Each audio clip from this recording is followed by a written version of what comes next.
The first thing I saw was her shoe, pink, half-burned, lying in the middle of the road. I didn't hear the screams, not right away. Just silence, then the echo of metal twisting like bones breaking. They said it was a gas leak. But when you've spent years dismantling cartel bombs, you know the difference by smell alone. Hit like, subscribe for more betrayal stories, and comment your city or country. I remember the smell of the bus that day: diesel, burning rubber, plastic, and something else I can't describe. It clung to my skin long after the firefighters dragged me away. My daughter, Lila, was on that bus. She was 7. She liked drawing cartoon dogs on her lunchbox and thought war medals looked too heavy. That morning, she hugged me twice, once at the door and once when she forgot her crayons. I replay that last hug like a broken tape, because minutes later, she was gone. They told me to stand back. But training like mine doesn't switch off. I scanned for threats, cordons, escape routes. My brain went straight to combat mode, while my heart kept asking one question. Why her? The explosion wasn't random. The pattern was surgical, low-yield, directional blast, C4 dispersion designed to fracture the undercarriage. No amateur could plan that. Someone wanted a message sent. The news reporters called it a tragic gas explosion. They always do when the truth is too expensive to print. But that night, when I stood by what used to be the bus stop, I saw something the coroner missed, a fragment of steel marked with an engraving. Small, faint, but I recognized it instantly. A 3-line serpent insignia. Cartel symbol. My stomach turned to stone. Because years ago, when I was still Delta Force, I carved that same mark into the graves of the men who took my team from me in Honduras. We called them Los Filamentos, the cartel ghosts who supplied U.S. enemies with American weapons. We dismantled their network, burned their supply routes, killed their top chemist. But one of them had disappeared, Rafael Solano. Rumor was he went underground. That insignia told me he hadn't stayed buried. I knew then, this wasn't about random school kids or faulty fuel lines. This was payback, targeted, precise, and it reached my home. I tried telling the police. They said I was grieving. The agent handling the case even offered me therapy pamphlets. I didn't argue. I just nodded, shook his hand, and walked out quietly. But that same day, I opened the safe I swore I'd never touch again. Inside were the ghosts of a life I buried. Encrypted drives, mission notes, field photos, untraceable IDs. I stared at them for an hour before locking it again. I told myself, don't go back in there, Mason. That man can't be unleashed again. But then there was Harper, my wife. She barely spoke for days. I tried to hold her at night, but she turned away. When I brought up the insignia, she flinched like I'd hit her. Said, please, can we not do this again? Like she already knew where it was leading. Her voice cracked when she whispered, we lost our daughter, Mason. Not a target, not a mission, our daughter. And I agreed, outwardly. But inside, the soldier in me was already moving. I reviewed city surveillance footage frame by frame. Found a black SUV idling 1 block away from the bus minutes before it blew. License plates, fake.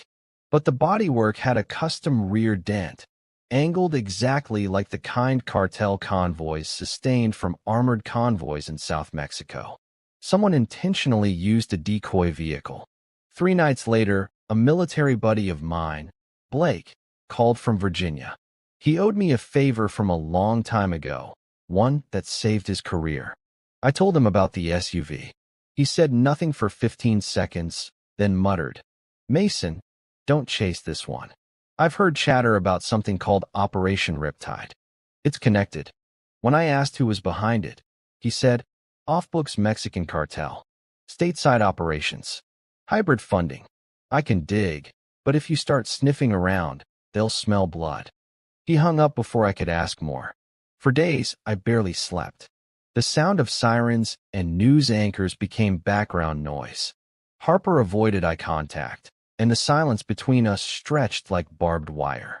Then, one night when she thought I was asleep, I heard her on the phone. Quiet. Whispering. He already suspects something, she said. Pause. I can't do this anymore. Please don't call again. My chest froze. I waited for her to hang up before slipping outside. My brain spun every scenario. Grief hotline. Maybe her mother. Maybe someone else. But the next morning, when I checked our bank account, I found an overseas transfer. Cyprus. Offshore. $78,200 withdrawn under a name I hadn't heard in years. Rafe Solano. Raphael's younger brother. The same man who promised, if I can't kill you in the field, I'll make you watch your world burn. And now his name was tied to my wife's account. I didn't confront her. Not yet.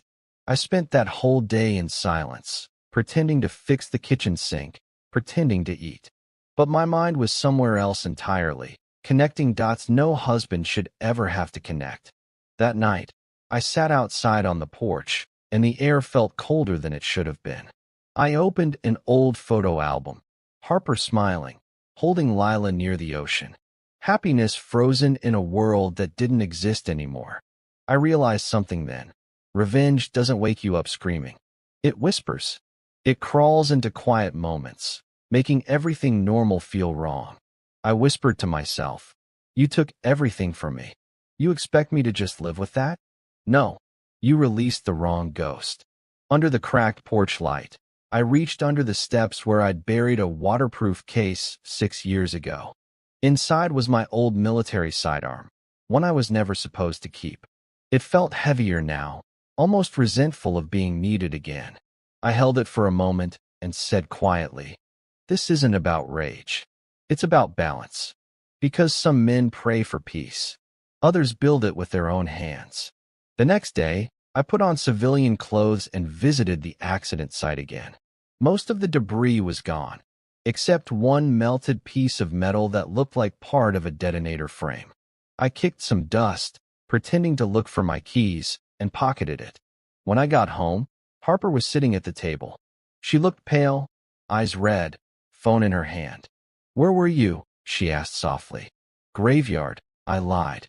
She stared for a moment, then turned her gaze to the floor, whispering, please don't do what I know you're going to do. I froze. And what's that? She met my eyes finally. The man I married would have died for family. The man standing here just wants payback. Then she walked away. That night, I cleaned the detonator fragment. And beneath the soot, I saw the stamped code. S12, EX, the same build signature used in Delta smokescreen missions. Military grade. Restricted. Which meant someone wasn't just sending a message, they had access. And in my gut, I knew someone inside the military world helped orchestrate this. That's when I opened the safe again. Not as a father, but as Staff Sergeant Mason Reed, Delta Unit, Ghost Protocol. The part of me I'd buried was now wide awake. They bombed her school bus to get to me. Now, I would find out why. And when I did, there wouldn't be another explosion. Just silence, the kind that ends nightmares. The next morning, I woke on the couch with the detonator fragment still in my hand. I hadn't meant to fall asleep. I'd meant to analyze it under the microscope light, cross-reference alloy markings, prove to myself I wasn't chasing ghosts. Instead, I dozed off in the stink of gun oil and grief. When I opened my eyes, dawn leaked through the blinds, painting everything the color of ash. Harper's footsteps padded down the hallway, slow, hesitant. She stopped when she saw me. You didn't come to bed again, she said quietly. I just nodded. Words felt useless between us now. She poured coffee, sat across from me, her fingers trembling slightly as she set the cup down. Did you talk to anyone? She asked. Just an old friend from Delta, I said. Name's Blake. He's helping me check something. She frowned. Mason, you promised you weren't going to. I promised I'd find out who killed our daughter. I snapped. Then softer, that's the only promise that matters now. Her eyes glistened, but she didn't cry. She just whispered, be careful what you wake up. Some things don't go back to sleep. She left the room. The door clicked shut like a period at the end of a sentence I didn't want to read.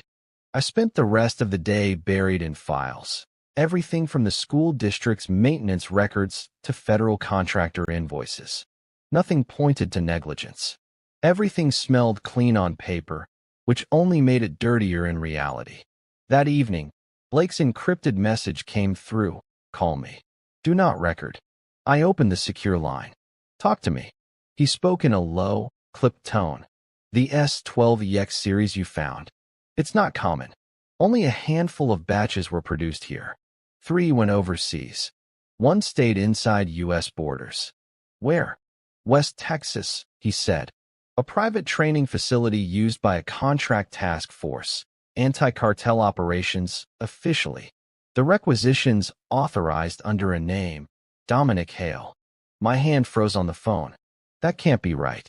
Dominic's dead. That's what the file says, Blake replied. But the death certificate was redacted 6 months after it was signed. And Mason, the approval date on that C4 batch? 2 weeks before your daughter's school bus exploded. Silence filled the line. You still there? He asked. Yeah, I said, my throat tight.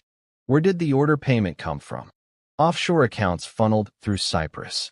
I traced one deposit back to your wife's joint savings. I closed my eyes. Jesus? You wanted the truth, he said quietly. Now you've got the beginnings of it. I want proof, I whispered. Something concrete. Then you'll need access to her laptop, he said. She's the connection point, whether she knows it or not. The call ended. I stared at the black screen until my reflection became a stranger. That night, Harper said she was going to bed early. I waited half an hour before entering her office. The laptop sat open on the desk, glowing like something alive. I hesitated, then slid in a flash drive and copied the mail archive. While it loaded, I spotted a folder titled Family Invoices. Inside, most files were blank, but one was labeled with a random string of numbers. I opened it. Offshore transactions, all routed through the same financial intermediary, Solano Holdings. My pulse hammered. When the transfer finished, I removed the drive, wiped fingerprints, and slipped back into the hallway. But Harper was standing at the end, half in darkness. What are you doing? She asked. I froze. I couldn't sleep, I said. Thought I'd check email. She took a step forward. From my office? The lie tasted like metal. Your laptop was closer. She didn't move for several seconds, then said quietly, whatever you think you're protecting us from, you're wrong. Then tell me what I'm missing, I said. Tell me what Rafe Solano has to do with our accounts. Her face went pale. How do you know that name? Because it's on a transfer, I said. Your signature's on it. She backed away until her shoulder hit the wall. It's not what you think. Then make me believe that. Tears slid down her cheeks. He said if I didn't help, they'd come for me. For you. It was supposed to be just money, nothing violent. Who said that? She hesitated. Rafe and someone else. His contact in the States. The air between us thickened. What contact? I don't know his name, she whispered. Only that he served with you once. Something about using protocol access. I already knew the answer before she said it. Dominic, I breathed. Her eyes widened. You know him? I buried him, I said. For a long moment, neither of us spoke. The silence was heavier than shouting. Finally, she whispered. Mason, he told Rafe you were a liability. That if they didn't hit you first, you'd expose everything. I stepped back, the world tilting. So they aimed for me and killed our daughter. Mason, please, she started, reaching for me. I turned away. You don't get to please me. Not tonight. An hour later, I sat in the garage with old mission photos spread across the hood of my car. Dominic's smiling face stared back at me, the man I once called brother. We'd survived ambushes, shared food in the desert, watched our friends bleed out side by side. And now his name was soaked in my daughter's blood. I called Blake again. We're past theories, I said. I want his location. Working on it, he replied. But Mason, if he's back from the dead, someone powerful put him there. Don't move without a plan. I stopped planning the day they blew that bus, I said. Now I move. He sighed. Then you're on your own, brother. I've been on my own since the smoke cleared. I answered and hung up. I holstered my sidearm, locked the garage, and stared down the quiet street. Somewhere in that darkness, the men who murdered my daughter were breathing, planning, thinking they'd gotten away with it. They hadn't. Not for me. Not ever. The house didn't feel like a home anymore. It felt like a war zone before the first bullet. Quiet, the kind of quiet where every creak has a meaning. Harper moved around me like a shadow the next morning. No words, no questions, just two people pretending to share a life that was already burning down. I poured coffee, but it tasted like metal. She sat at the table picking at a slice of toast she wouldn't eat. The sun coming through the blinds cut her face into strips of light and guilt. Finally, I spoke. How long have you known Dominic was alive? Her fork stopped midair. I didn't know, she whispered. Harper, I said, sliding the printed bank statement toward her. That transfer wasn't random. You authorized 80 grand to Solano Holdings. That's not pocket money. Tears welled, but didn't fall. I thought it was protection. Rafe said it would keep us safe. Keep you safe. Safe. I slammed the counter. They murdered our little girl. Her voice cracked. I never thought they'd touch her. They said it was leverage, not. She looked away. I'm sorry, Mason. Sorry. I laughed once, bitter. You wired money to the same man whose explosives I disarmed in Honduras. There's no sorry big enough for that. I was scared, she screamed back. Every time you talked in your sleep, every nightmare from those missions, I could tell you still lived there. Rafe said if I helped, they'd leave us alone. I stared at her, every muscle trembling. And you believed him? I wanted to, she whispered. Because the man I married, he never came home from the war. The words sat between us like shrapnel. Maybe she was right. Maybe I had come back breathing, but not alive. Still, hearing her say it felt like she'd slit open whatever heart I had left. I turned, leaning on the counter. Tell me everything. Harper breathed shakily. After the funeral in Honduras, Rafe contacted me. He said Dominic survived, but barely. He blamed you. Said you abandoned the team to save yourself. He sent proof. Old comm logs. Altered maybe, but I couldn't tell. You thought I left them? My voice came out low and dangerous. I didn't want to believe it, she said. But he told me if I kept quiet and helped with a few transfers, they'd erase your name from some classified list. They made it sound like mercy. I looked at her hands, shaking, small, human, then at the wedding ring still on her finger. Mercy. I repeated, almost to myself. That's what they called it. She nodded, crying now. Please, Mason. You can't go after them. They'll kill you next. No, I said quietly. They'll try. I left her sitting there, sobbing into her hands, and walked to the garage. When I opened the old storage unit behind the house, dust hit my lungs like memory. Inside sat my trunk. U.S. Army issue, olive paint faded and dented.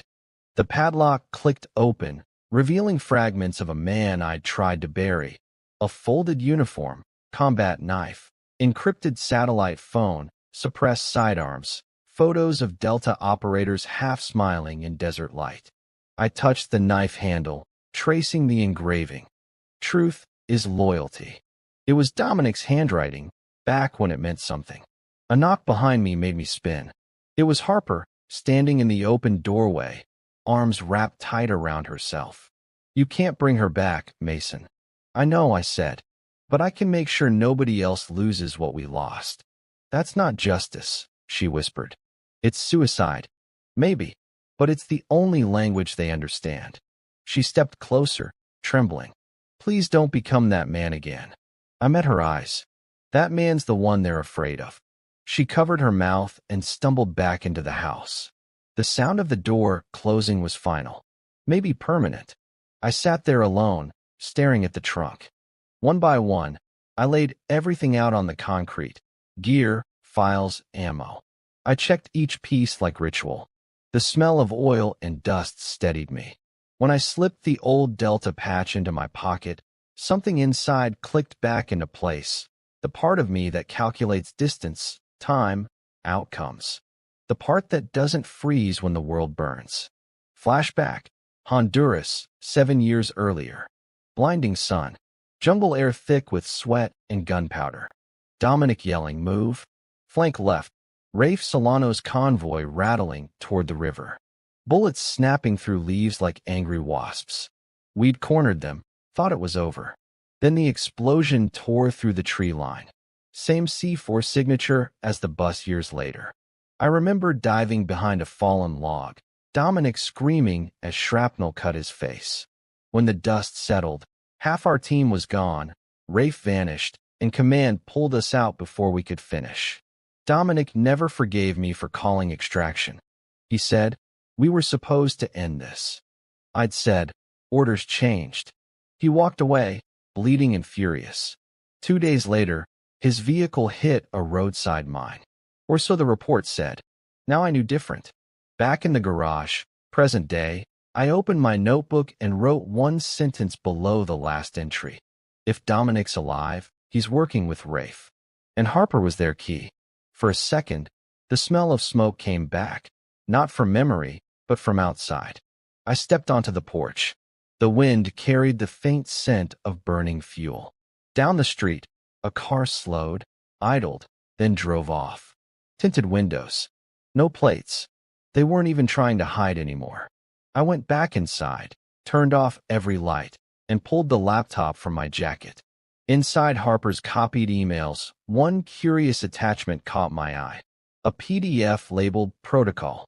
Password locked. Size just under 500 kilobytes. I tapped the keys of an old brute force script. As it ran, my reflection stared back from the dark screen. Hollow eyes. Determined. Ready. At 2:14 a.m., the window flashed access granted. The file opened to a single line of text. If you are reading this, the kill protocol is active. Terminate read. Priority level 1. I closed the laptop slowly. So that was it. My own unit, my own brothers in arms, had signed my death warrant. I leaned back in my chair and whispered to no one. You should have finished the job when you had the chance. Because now I wasn't just a father in mourning. I was a soldier with nothing left to lose. Every soldier learns to recognize silence. There's the calm kind, and then there's the kind that feels like something watching you breathe. The house had been full of that second kind for days. After reading the protocol file, I sat in the darkness until sunrise, one thought repeating. Terminate read. Priority level 1. Someone inside the system still had power. Someone was spending military resources to erase me, same as erasing evidence. The next move had to be precise. By noon I was 2 states over, walking through a crowded gun show where nobody blinked at tactical gear. I carried a cheap duffel with my phone buried under layers of foil wrap. The noise, the crowd, it was camouflage. From the corner booth, an old voice said, "Didn't think I'd ever see you again, Reed." Colonel Grant looked smaller now, white hair cropped the same military way. His handshake was still iron. "Sir," I said quietly, "I need a favor." He studied my face. "You need more than that." I handed him a flash drive. This code came from a detonator that killed my daughter. Batch S12EX. I need all locations it's been used, all active task force contacts, and every contractor who drew payment from Solano Holdings in the last 2 years. Grant's jaw tightened. That's CIA-controlled material. Then pretend I'm not asking. For a long time, we just stared at each other over boxes of rifle parts. Then he nodded slowly. "Give me 48 hours. When I turned to leave, he said, "Mason, if you find what you're looking for, make sure you're ready to live with it." I stopped living the day of the explosion, I said. Back home, Harper wasn't there. Her phone sat on the counter, still charging. The screen blinked once with a notification. "D. We need to meet." 5 p.m. My stomach dropped. I checked the call log. Half a dozen encrypted numbers, all routed through overseas servers. She hadn't just been scared. She was managing something behind my back. I waited. At 4:30, she came downstairs, hair tied back, eyes swollen but focused. "Where are you going?" I asked. "Just out," she said, grabbing her keys.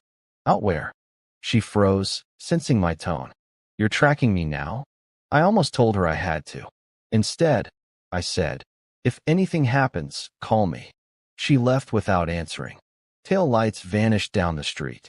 I followed in my truck from 5 cars back, keeping distance through traffic. She drove north, past downtown, into an industrial district where warehouses leaned toward each other like eavesdropping giants. She parked behind an abandoned storage facility. A black sedan waited there. I killed my lights, lifted binoculars. A man stepped out. Broad shoulders, short-cropped hair, moved like someone who'd spent years on the range. Even through the haze, the gait was muscle memory I couldn't forget. Dominic, I whispered. He hugged Harper. She clung to him like relief itself. For a second the scene folded in on itself. The friend I once trusted with my life. The woman I once thought would fight beside me forever. Whatever words they traded got swallowed by wind. Then Dominic handed her a small envelope. She looked inside, startled, shaking her head. He rested a hand on her shoulder. She broke down, nodding through tears. I tightened my grip around the wheel until my knuckles clicked. They spoke another minute, then split directions. Harper back toward town, Dominic disappearing between warehouses with 2 armed men sliding out of the shadows to flank him. So he was alive, and he wasn't hiding. He was operating. That night, Grant called through the secure line. I did what you asked, he said. Your instincts are dead on. Los Filamentos merged with a private security shell 3 years ago. Their MO isn't street dope anymore. It's coercion by collateral. Schools were soft targets to pressure state officials. My jaw clenched. So they used children. Yeah. Your bus was one of 3 hits designed to sabotage an education funding vote. The driver you lost? Former DEA informant. Collateral order authorized under a directive code R12. Who signed R12? I asked. He hesitated. You're not authorized. Give me a name, Grant. Silence stretched thin. Finally, he said, Dominic Hale. He's their field coordinator. My hand trembled around the receiver. Then he didn't just survive. He switched sides. It happens, Grant said grimly. Some men never come home. Some men should have stayed buried. I answered and ended the call. Hours later, Harper returned. I was waiting in the living room, lights off, coffee in hand. Where were you? I asked. She stiffened. Grocery store. Tell me another. She swallowed hard. Mason, I saw you with him, I said. Dominic. She froze completely. You followed me. Yes, because you stopped telling me the truth. Her voice broke. He said he could fix everything. That he had photos, evidence, things that could clear your name. I just wanted to. Fix what? I said, stepping closer. The part where you wired criminals our savings? Or the part where you're talking to a ghost who tried to kill me? Tears streaked down her cheeks. You don't understand what he's capable of. Oh, I do, I said.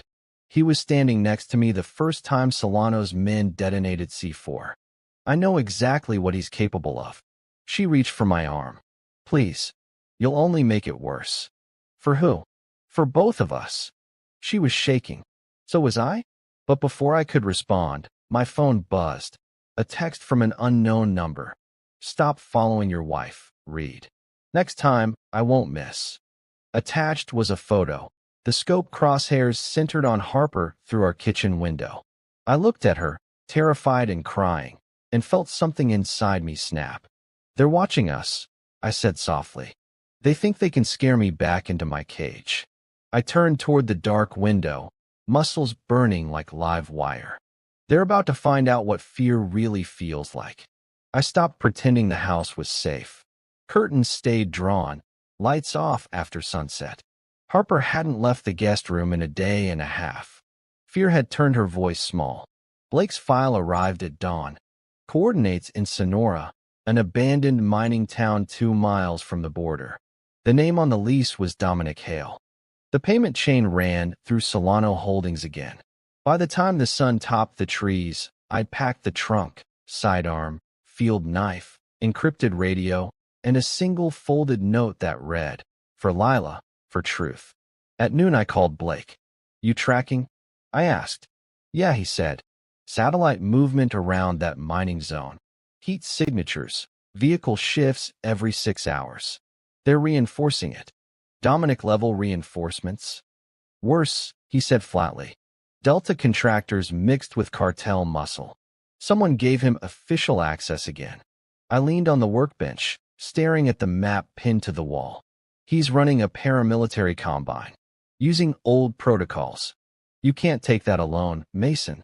I took worse, I said. Except back then I had brothers I could trust. There was a pause. Blake's tone softened. If you go, there's no coming back clean. You'll cross federal lines.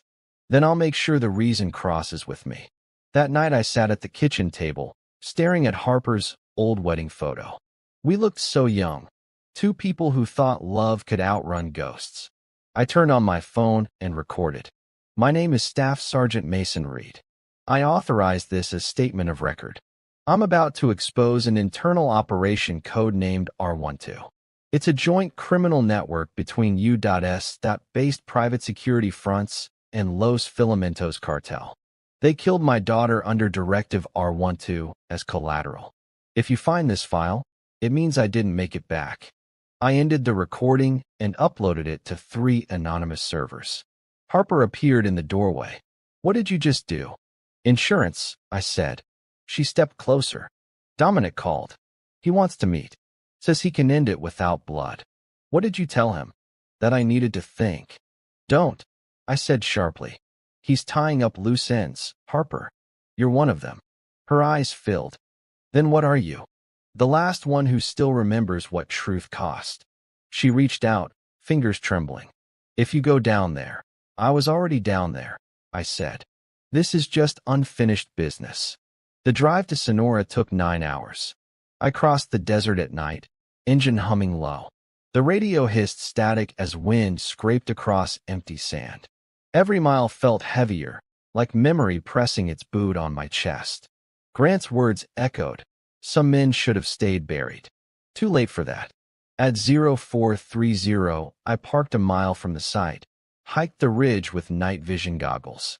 Below, the compound glowed faint green through darkness. 6 buildings, armed patrols, signals on repeat frequencies I recognized from old Delta channels. He was using our own playbook. I keyed the mic. Blake, you reading? Static, then his voice. Copy. I've got eyes on 6 men and a command trailer. Hale's using modified comms, same broadband encryption we used in Kandahar. Mason, Blake said, you can't do this solo. At least pull Grant. No time, I said. They've got an outbound convoy prepping. If Dominic moves that drive, we lose everything. Mason, don't. I killed the radio. Moving through the compound was like slipping back in time. Every habit returned. Footsteps measured by breath, corners cleared by reflection. I stole through shadows until I reached the trailer. Voices inside. Dominic's deep drawl. Everything's aligning. Solano's shipping tonight. Once the files are out, Reed's confession is meaningless. Another voice, Rafe Solano himself. I hadn't seen his face since Honduras. Scar cut down his cheek like a map of all the lives he'd burned. Reed won't make it this far, Rafe said.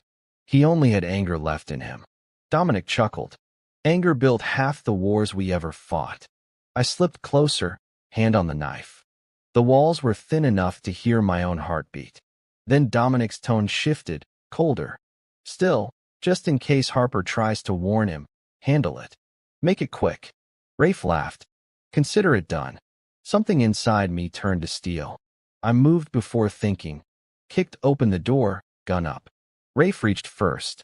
One shot. He dropped across the table, eyes wide, choking on his last word. Dominic froze, disbelief flickering into fury. Mason, you should have stayed dead with the rest of them. You first, I said. We circled each other. No more uniforms. No flags. Just history bleeding out in real time. You think this is revenge, he said. It's evolution. Government sold us to them years ago. I just stopped pretending otherwise. I saw what pretending cost, I said, firing once. The bullet clipped his shoulder. He sprawled behind the console, knocking papers everywhere. A wall of gunfire erupted from outside. I smashed through the window, dropped to sand, and rolled under the truck tires. Shouting in Spanish blended with radio orders. Smoke grenades bloomed gray. I sprinted for the outpost fence, feeling rounds shred air inches from my head. At the ridge, I looked back, Dominic limping through the haze, clutching his shoulder, yelling orders. He was still alive. Good, because this wasn't finished. I reached the truck, slammed the door, engines roaring. The desert rippled behind me with explosions lighting the night.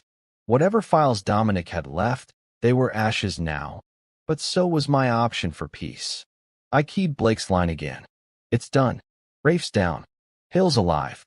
What the hell did you do? What I had to. He cursed softly. You just lit up an international incident. They'll call it terrorism. Then they'll finally know what fear feels like. Before sunrise, I sent the recording of my confession to Grant. 1 minute later, a message popped on my secure app. Dominic's heading north. They won't arrest him. Orders from above. I gripped the wheel and whispered to the empty road. Then I'll arrest him my way. The desert swallowed headlights fast. By the time I crossed into Arizona, only the stars followed me. Dominic was ahead. Convoy of 3 SUVs, unmarked, moving like ghosts that knew the route by heart.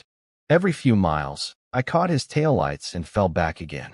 Patience was the only weapon I trusted now. Just after midnight, they turned off the highway onto an abandoned airstrip, rough dirt kicking under their tires. I parked 2 miles out, grabbed the night vision scope, and watched the scene unfold. Dominic stepped out of the lead vehicle, shoulder bandaged. He barked orders in short bursts of English and Spanish. A cargo plane waited at the far end of the strip, engines spinning low. Even from here, I could tell what was inside. Drives, paperwork, evidence that would disappear forever if he got airborne. I moved fast and quiet, hugging the shadow side of the dunes, ghosting closer until the wind carried their voices. Load it all. No delays, Dominic said. We're wheels up in 10. One of his men asked, and Reed? Dominic smirked. He's already dead. He just doesn't know it. That was enough for me. The shot came clean through the noise. One guard dropped. Another spun before he knew direction. Chaos hit like thunder. I kept low, counted rounds, moved between wrecks until I hit the hangar wall. Dominic ducked behind a crate, pistol drawn. You really don't quit, he called. Neither do you, I said. We circled each other through smoke and echoing gunshots. Angels and devils both wear combat boots. He shouted over the roar. They were supposed to kill you, not the kid. That bus was for you. The words hit harder than bullets. I stared at him, gun steady. You set the plan in motion. You handed them the detonators. You don't get to blame it on collateral. I was trying to protect what was left of us, he yelled. The government wanted someone expendable. They chose you. Mason. Don't. I snapped. Don't you dare make this sound noble. He lunged from cover, firing. I caught his shoulder again, spinning him backward. His gun skittered away on the concrete floor. I closed in, pressing mine into his chest. Give me one reason not to end this. He coughed blood, smiled faintly. Because once I'm gone, you'll never find who funded it. Solano's dead. The real bosses are up north, private defense contracts. You exposed them, and maybe your daughter's death means something. Silence. Even the rotors seemed to pause. I could live with that, I said, lowering the gun just long enough to slam my fist into his jaw. He went down cold. I knelt, frisked him fast. Phone, keycard, small chip-sized tracker beacon. Perfect. I pocketed it, duct-taped the second tracker to the inside of his jacket. He'd lead me to the rest long before he realized. Outside, gunfire still crackled. I set a diversion charge by the fuel drums and sprinted to the SUV line. One spark, small boom, distraction born. While his surviving men scrambled, I drove the nearest truck straight through the fence. Flames chased in the rearview mirror, lighting Dominic's unconscious body being dragged by guards toward another car. Good, he'd live. I needed him alive. Half a mile out, I hit the ridge and parked behind a boulder. The horizon glowed orange from the burning airstrip. Static rattled in the earpiece until Blake's voice broke through. Mason, you there? Got him, I said. Alive. Heading north. Mason, what happened? Bus bombing was a message for me, not the kids. Dominic confirmed it. Someone higher pulled the wire. Who? I don't know yet, I said, staring at the tracker ping blinking on the receiver. But I'm about to find out. By dawn, I was back in the temporary motel on the outskirts of Tucson. The TV buzzed with news. Unexplained explosion on a private strip near Nogales. No casualties reported, no arrests. Just smoke on the horizon. The camera zoomed out, and I saw him, Dominic, arm in a sling, face covered, stepping into a government vehicle. So he was protected, useful to someone. I muted the screen and looked into the cracked mirror. The reflection of a man who had already crossed every line worth crossing looked back. Harper's voice echoed from memory. If you go down there, you won't come back. She was right. The man sitting here wasn't the one she'd married. He was quieter, colder, focused. I opened the map again. The tracker ping flashed steady over Phoenix. Coordinates leading to a corporate facility registered under an innocuous name, Aegis Defense Systems. Private contractors. Federal money. Exactly what Dominic warned me about. I holstered the pistol, grabbed my jacket, and locked the door behind me. One last op, I said under my breath. The kind that ends everything. The ping led straight to downtown Phoenix, a mirrored tower pretending to be just another tech office. Aegis Defense Systems. Shiny entryway. Security staff too alert to be civilians. Everyone carried the calm tension of people armed even when their hands were empty.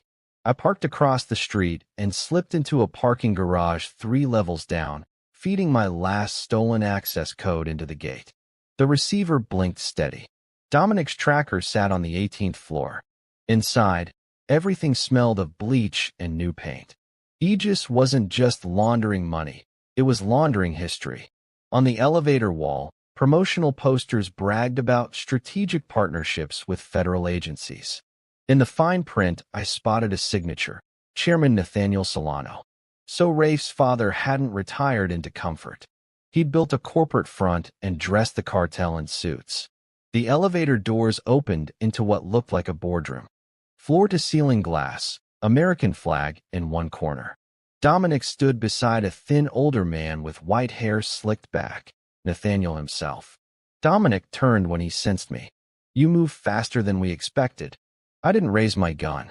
I didn't need to yet. You're tracing your own beacon, I said. That's how confident you've gotten. Nathaniel smiled faintly. It's how predictable you've become, Mr. Reed. I admired your work once. Discipline, precision. Shame you never learned when to stop. You bombed a school bus, I said. Call that precision? He poured himself coffee, unbothered. Collateral damage. Your daughter wasn't the target. The driver was a problem for both sides. We protect long-term stability. You understand that from your service days. Dominic stood silent, eyes avoiding mine. Is that what this is? I asked. Stability? Partnership, Nathaniel said. Aegis signs federal contracts to supply tactical equipment overseas. The cartel handles distribution where uniformed men can't. Everyone wins. Except the ones who resist evolvement. You mean honest people, I said. He practiced a sad smile. There's no such category left. I stepped forward. Security moved instantly, 3 men with earpieces flanking the hall. Dominic lifted his hand slightly, halting them. Keep this clean, he said. He just wants closure. Wrong, I said. I want truth. Nathaniel leaned on the desk. Truth doesn't sell, Mr. Reed. Stability does. Men like you build it. Men like me own it. I could have fired right then. One pull. End of line. But that wouldn't clear Harper's name or prove anything. I needed evidence. Instead, I memorized every detail. The files on the table, the network map projected behind them, the next target pinned on the slide, Federal Courthouse, Tuesday 0900. A big red cross over the storage vault holding every document about the bus case. Nathaniel noticed my eyes shift. "Ah," he said softly. "You see too much." I ran before they could contain me. Fire alarms blared as I broke through the stairwell and down 13 floors. By the time I hit the lobby, glass shattered above me, a warning volley. I dove into the street, stealing a motorcycle from the curb. Bullets cracked concrete behind me as I sped into traffic, vanishing into the maze of city lights. By the time I reached the motel, Harper was gone. The bed was neatly made. On the pillow lay her wedding ring and a folded note. "Mason, I've made things worse than you know. I thought I could fix it by talking to Dominic. I was wrong. Nathaniel's coming for the courthouse. If I can stop him, maybe you'll finally be free. Don't follow me, please. H." The handwriting blurred under my thumb. My chest felt hollow and burning all at once. She was walking into a trap, trying to undo what terror had forced her to help build. The courthouse. 0900. I checked my watch. 4:17 a.m. By sunrise, I was outside downtown court. Law enforcement cordoned off one side of the building for maintenance. Engineers rolled in large cases, too large for tools. I counted patterns, routes, shadows. It wasn't maintenance. It was staging. Through a sniper's scope, I scanned faces. Harper emerged from a service door, escorted by two men in black suits. Her wrists weren't tied, but her posture screamed coercion. Then Nathaniel stepped into view, calm and proud, briefcase in hand. He opened it just long enough for me to see, but only I would read the shape inside. A small detonation switch connected to twin frequencers. They were strapping C4 under the courthouse to erase every record linking Aegis to R12. And Harper was standing right beside him.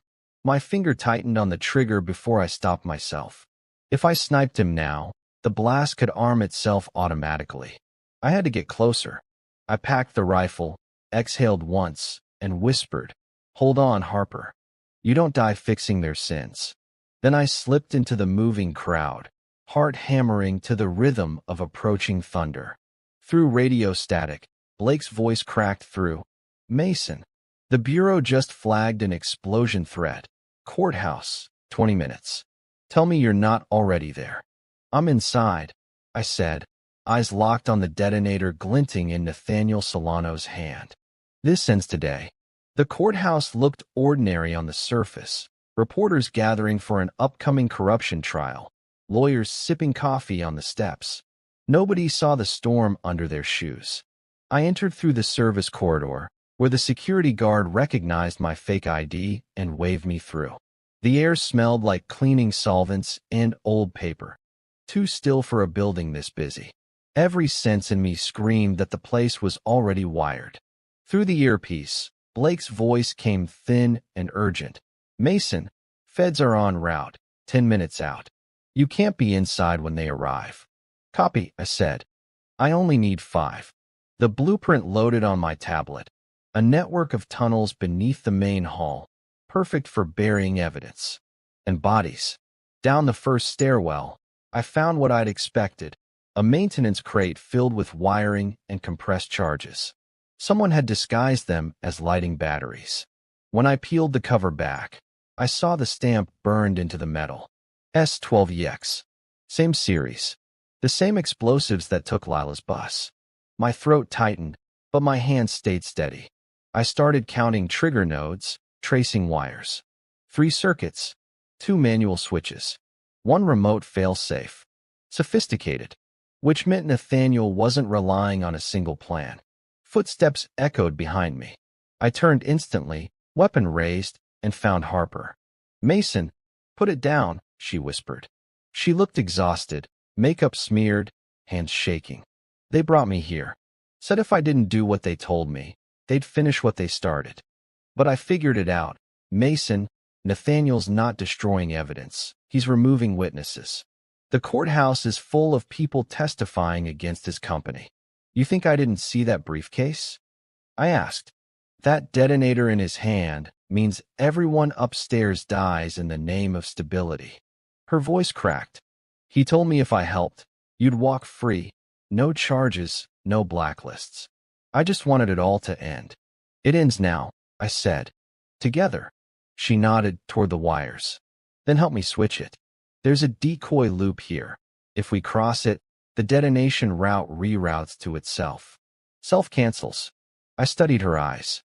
Honest. Broken. Still fighting. All right, I said. On my mark. We worked fast. Wire after wire. My training came back like reflex. She followed each motion, careful, precise. For a moment, we were a team again, the soldier and the medic, the way we started. Then a voice thundered through the tunnel. Drop it, Reed. Dominic's voice. He stepped out of the shadows, gun drawn. 2 cartel guards behind him. His shoulder was still wrapped in gauze from the last encounter. Harper froze. Dominic, please, he's trying to save you. Dominic said, that's not how this story ends. Nathaniel said remove every variable. That includes you both. Think for yourself for once. I leveled my gun at him. You served with me. You know how this feels, the pattern repeating, innocent lives treated like numbers. He laughed, strained. You don't get it, Mason. Without men like Nathaniel, Delta wouldn't exist. We're just tools. The only way to control the game is to own the board. You think you own it. I said, look around.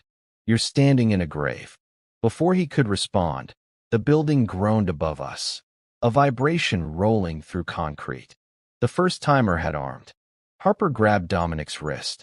Help us stop him or die with him. Something flickered in his eyes. Maybe guilt. Maybe memory. He hesitated, then hurled his gun at one of the guards and punched the other across the jaw. The first fired wildly. Harper ducked as the shot grazed her arm. I returned fire, clean, dropping both. Smoke filled the corridor, alarms bleeding red light across the walls. Dominic turned to me, chest heaving. You've got 40 seconds before this whole block goes.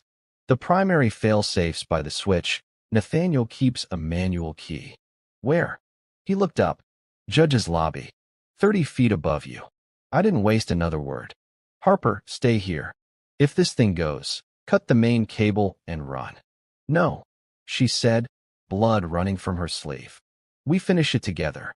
We sprinted through the maintenance stairwell, burst into the marble hall where judges usually took coffee between hearings. Debris rattled from the ceiling. Nathaniel stood at the far end with the detonator in his hand, phone pressed to his ear. He turned slowly when he saw us. Calm as always. Mason Reed, he said. Always where the mess is thickest. End it. I said, weapon fixed on him. You can't fix anything, he said. Even if I die, the network rebuilds. Aegis is the bloodstream now. That's fine, I said. I just need to stop this heartbeat. Harper stepped forward, voice trembling. Nathaniel, you lied to me. You said he'd be safe if I cooperated. I said he'd be alive, Nathaniel corrected. Not free. She lunged, trying to grab the detonator. The move was desperate, but it worked. The remote clattered across the floor, sliding between desks.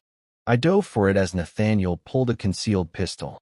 The shot cracked thunder through marble. Harper gasped, stumbling back into my arms. Harper. I caught her, warm blood flooding beneath my fingers. Stay with me, look at me. Her eyes fluttered. It's not armed, she whispered. I switched the line, it won't blow. Nathaniel aimed again, but Dominic appeared behind him, bloodied, limping, expression hollow. Without a word, he fired once. Nathaniel fell, shock twisting on his face as he hit the floor. Dominic lowered the gun, breathing hard. Your family deserved better, he said quietly. So did mine. Then he dropped the weapon and raised his hands when police sirens wailed outside. He didn't even run. I held Harper in my arms until the alarms faded. She smiled faintly. Tell her about us, she whispered. Lila, I asked, my throat breaking. She nodded once. Make her proud. Her hand slipped from mine. The world went still. Hours later, daylight spilled across the courthouse steps. The news drones hovered, scanning the wrecked marble and lingering smoke. The FBI had taken Dominic. Nathaniel's body was zipped into a black bag. Reporters shouted names, theories, questions. I walked past them like a ghost, covered in dust and silence. Blake met me near an ambulance. His face said everything. "I'm sorry, Mason. She saved thousands. The evidence survived because you stopped the chain." I didn't answer. I couldn't. He placed a small envelope in my hand. "Found this in her pocket." Inside was a single note, written in her neat, tired handwriting. "Finish what I started. Go to the canyon." By that evening, I was on the road again. The desert stretched endless ahead, orange light pouring over cracked rock, the kind of silence she used to love. The canyon wasn't on any map. It was ours, our hiding place during the early years when the world still made sense. I parked at the ridge, the wind rising cold and sharp. Down below, an old storage box waited exactly where we'd buried it a decade ago. Inside, wrapped in cloth, was a small drive, Harper's evidence logs. Hundreds of files tying Aegis and the Solano network to international weapons trafficking, and one final video recording. I pressed play. Her voice, faint but steady. "If you're watching this, you made it. Mason, I never stopped loving you. I just lost faith in the world you fought for. But you can still make it mean something. End it. Not with bullets, but with truth." The screen faded. I sat there until the desert changed color, her voice echoing beneath the wind. The revenge I thought I wanted was over. What remained was something heavier, justice. I started the engine. Tomorrow, the world would know everything. The canyon was too quiet. No plain trails, no coyotes, no wind. Just that heavy silence deserts keep for the dead. I sat on the ridge watching the sun crawl over the horizon. Harper's drive lay on the dashboard, small enough to fit in my palm, heavy enough to ruin empires. She'd died for that piece of metal. Now it was my turn to decide what her sacrifice meant. I plugged it into the laptop, fingers trembling slightly. The screen blinked, loaded a single folder labeled Eden. Inside, hundreds of classified PDFs, voice files, and encrypted ledgers unfolded line by line. Names I recognized from Washington to Mexico City. Companies masking cartel finances. Defense contracts exchanged for narcotics cash routed through shell corporations. Even special operations signatures embedded in transactions. Our own system paying our enemies to fight our wars. It was all there. The real war hidden beneath the one we were told we fought. I scrolled until one line froze me cold. Project Eden authorized by Chairman N. Solano in coordination with Aegis Defense Systems and U.S. Senate Subcommittee for Foreign Stability. Harper had gathered not just proof of corruption, proof of government complicity. For a long moment I couldn't move. All the years, all the missions, every drop of blood we'd called patriotism, it had been theater for profit. I whispered, "You found the monster, Harper, and you married the soldier it created." By midday, dust clouds rose on the horizon. A pair of vehicles, dark, unmarked, snaking through the desert toward me. I packed fast, slipped down the canyon's backside, and set up a decoy fire near the ridge. They'd see smoke, think I was above. Old tricks still worked. As I hiked the ravine, the phone in my pocket vibrated. A secure line, blocked ID. Blake's voice crackled. "They've traced the leak path from the courthouse. Whatever's on that drive, Mason, it's nuclear. They're mobilizing private contractors right now to erase every copy." "Then I'd better start multiplying them," I said. "Listen," he added, voice low. "Grant's gone. Car accident last night. They're cleaning house. You need to vanish." "Not yet," I said. "Not until it's out. Mason, they'll bury you alive." "They already did once," I replied, and hung up. At a narrow rock shelf, I opened Harper's files again, launching the pre-programmed upload she'd hidden in the code. She'd planned this from the start. Mirror servers across continents waiting for a single trigger phrase. The screen blinked. Upload initiating, passcode required. Her hint echoed in my head from the recording. Make her proud. Lila's birth date. I typed 0309, Her birthday, March 9th.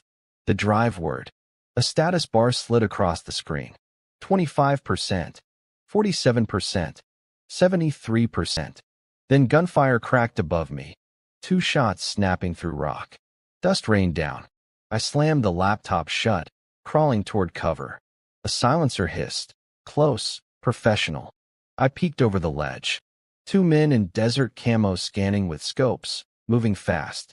No cartel tattoos. Military posture. Probably Aegis retrievers.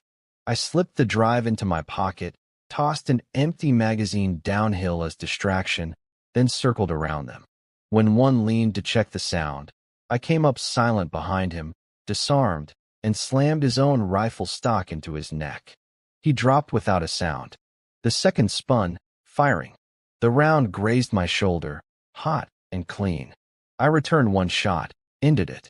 The canyon swallowed the echo, leaving only my heartbeat. I stripped 1 comm unit from the first man. A British voice crackled through.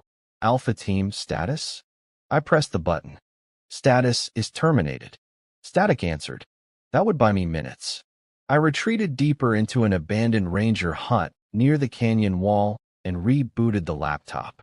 The upload had finished before the attack, 99% marked complete.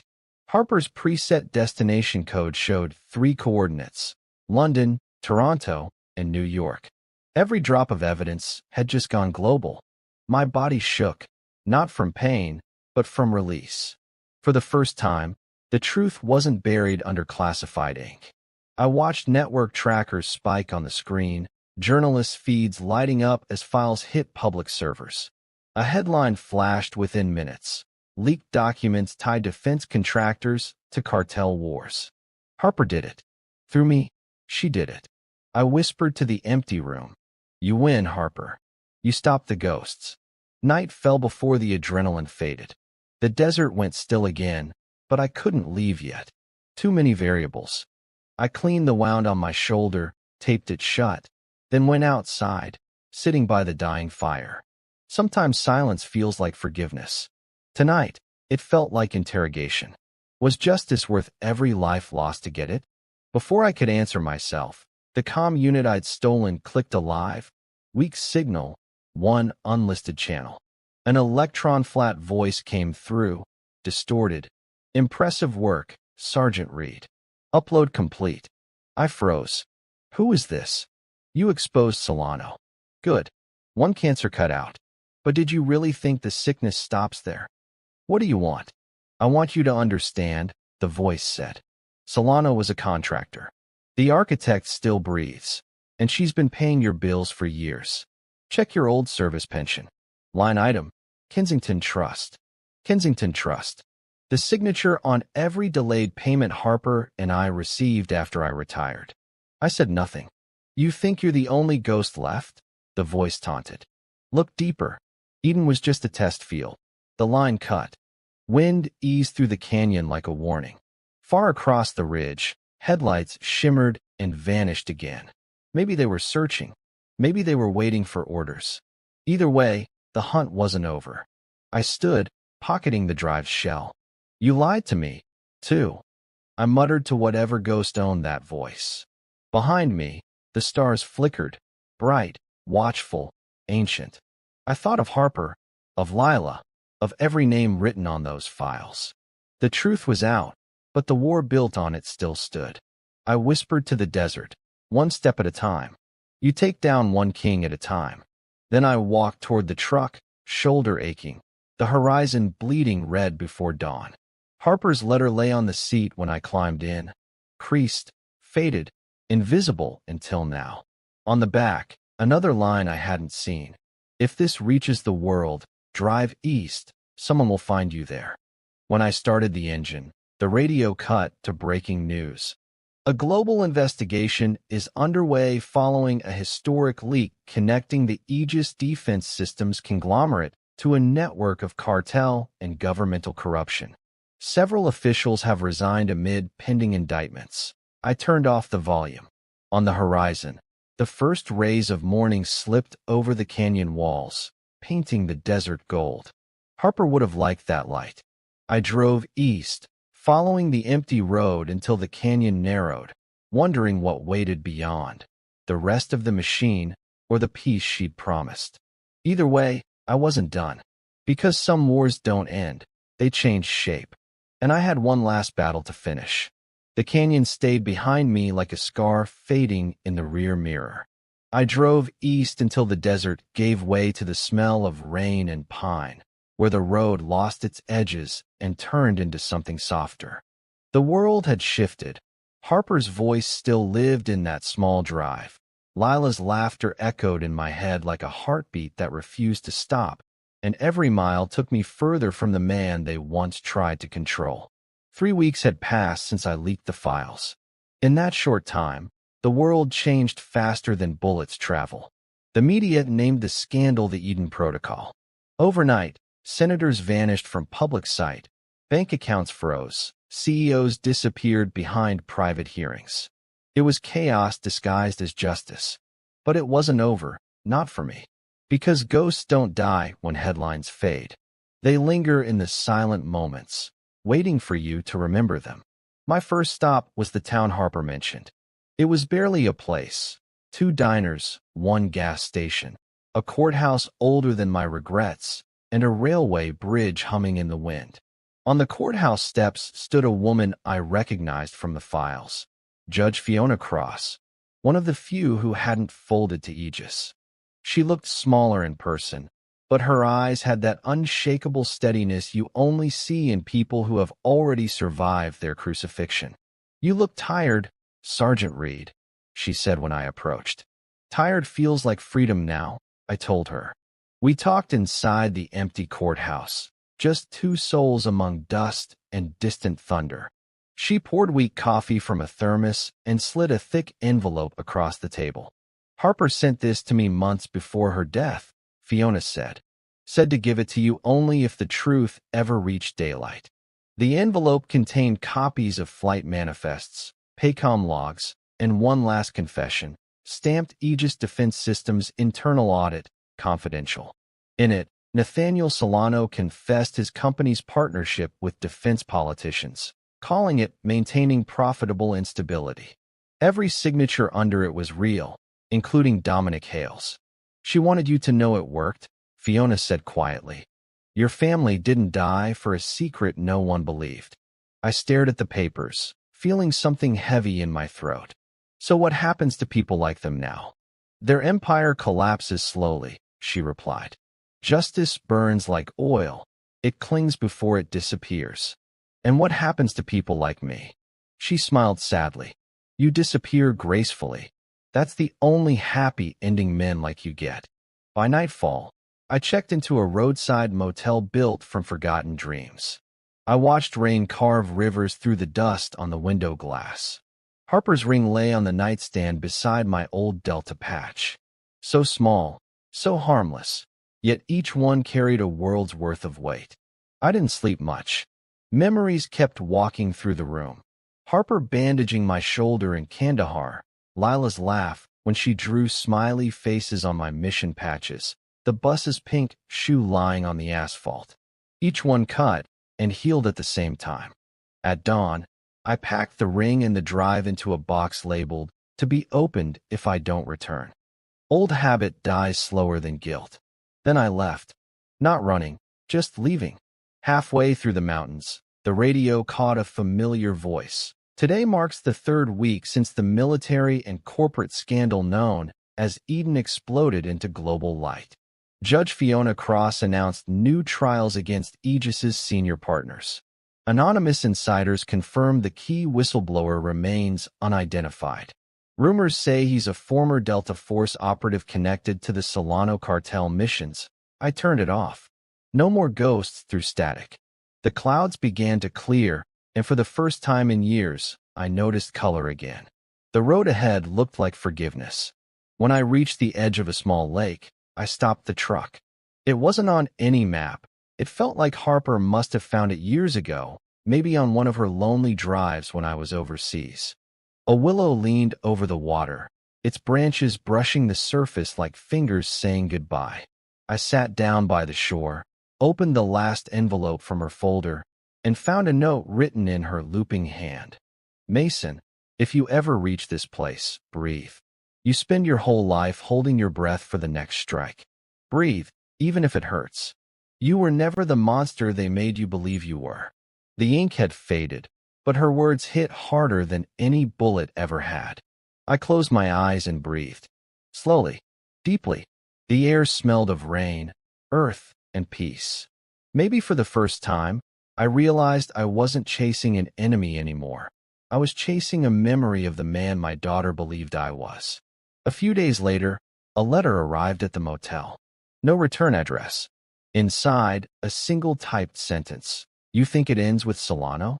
I stared at it for a long minute, then smiled faintly. Of course not. Corruption never ends. It only changes uniforms. But it no longer owned me. I'd done what I came to do. I folded the note, set it on the fireplace, and watched flames swallow it whole. Weeks passed differently now. I fixed generators for locals, cleaned the church roof when storms hit, and taught a high school kid how to aim right. Not to kill, but to survive. Ordinary things. No code names, no mission designations. Just living. Sometimes I'd sit on a small pier at sunset, skipping stones across calm water. And when one splashed perfectly, I heard Lila's giggle again in the wind. I looked up and said into the fading sky, "We finally made it, kid." The breeze carried only peace back. One evening, Fiona cross-phoned me. "They've officially dismantled Aegis," she said. "The trials are public next week. The world owes you gratitude you'll never receive." "I don't need gratitude," I told her. "Just silence." "You deserve more than silence, Mason." "Silence is more," I said. She laughed softly, and for a moment it felt almost normal. Two people talking, not survivors trading ghosts. Before hanging up, she added, "For what it's worth, the Bureau classified your file as terminated. To them, you no longer exist." "Good," I said. Existing never suited me. That night, under a milk-white sky, I wrote Harper and Lila's names together in the sand and let the tide erase them. Some wounds were never meant to close. They just teach you how to walk with them. Revenge had taken me to the edge of the world, but it was love that finally walked me home. When dawn came, I packed my things into the truck and drove out onto the highway one last time. In the distance, the horizon glowed like fire, but for once, it didn't look dangerous. It looked like tomorrow. And now, before this story goes quiet, let me ask you one thing. If you were standing where Mason stood, with everything broken but truth in your hands, would you stay silent? Or would you let the world burn to keep it clean again? Tell me in the comments where you're watching from, and what kind of stories hit your heart the hardest. I want to know the tales you feel, because that's what shapes the next ones I bring for you. And hey, if this story stayed with you even for a moment, just tap that like button gently, share it with someone who loves deep emotional thrillers, and subscribe so you don't miss the next epic revenge journey I'll be telling right here on Betrayal Stories Lab. We'll meet again soon, with another thrilling story full of heartbreak, courage, and the kind of silence that says more than words ever could. Until then, take care of yourself, keep your mind sharp, your heart steady, and remember, every silence has a story behind it. Story is finished.